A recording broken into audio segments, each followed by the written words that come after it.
grow the Hold league. on. So aid and have that revenue share, like what we're worth. We've helped grow the league. So we need to be able to be treated and compensated like that. And Okay. I gotta stop. When they say something crazy, I gotta stop it. We've helped grow this league. No, y'all done. I'm not gonna say y'all did zero, but Caitlin Clark came and did 99% of it. What are you talking about?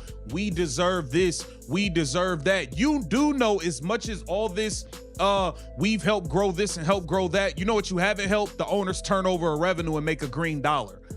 You have not helped the owners in all of your, hold on. There's real frustration in parts of the fan base right now, especially around comments like the one Chelsea Gray made about players helping grow the league and deserving compensation that reflects that growth. On the surface, that's a standard labor position. Players in every league argue that as revenues increase, their share should increase too. That's not unusual, that's collective bargaining 101. Where the tension comes in is the timeline. It's true that for much of its existence, the WNBA has not been consistently profitable as a standalone business. Reports over the years have indicated annual losses in the tens of millions. That reality complicates the "we built this, now pay us" framing because growth has historically been gradual rather than explosive. The dramatic spike in viewership, ticket demand, and mainstream attention over the past year feels different, and many fans attribute a significant portion of that surge to Caitlin Clark's arrival. However, saying veteran players grew nothing ignores context. League growth doesn't only mean profit margins.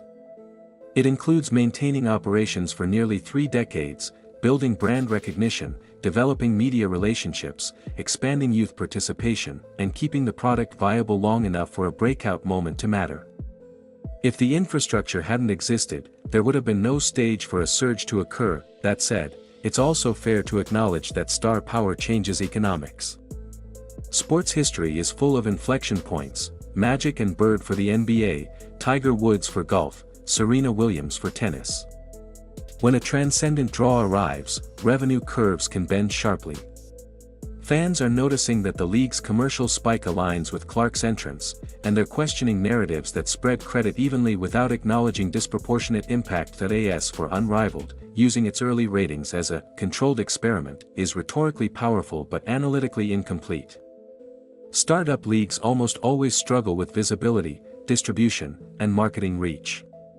Low ratings don't mathematically prove that veteran stars lack drawing power, they show that new properties need time, platform support, and media investment to break through.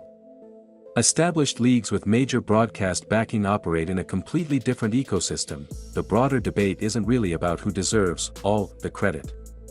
It's about leverage during a growth window. Veterans believe they sustained the league through lean years and should benefit from the upside. Many fans believe the current revenue spike is heavily concentrated around a new superstar and should be acknowledged as such. Both perspectives can exist simultaneously. Economically, what matters isn't narrative, it's revenue structure. If total league income rises significantly due to increased media deals, sponsorships, expansion fees, and ticket sales, then players will push for a higher percentage. Owners will push for cost certainty and reinvestment.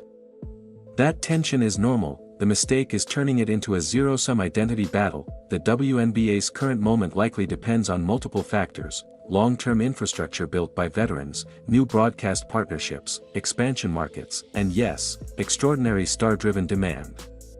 Sustainable growth usually requires both foundation and flash. The more interesting question isn't whether one group built everything or another is everything. It's whether the league can convert this spike into durable, multi-star growth that lasts beyond any single player's peak.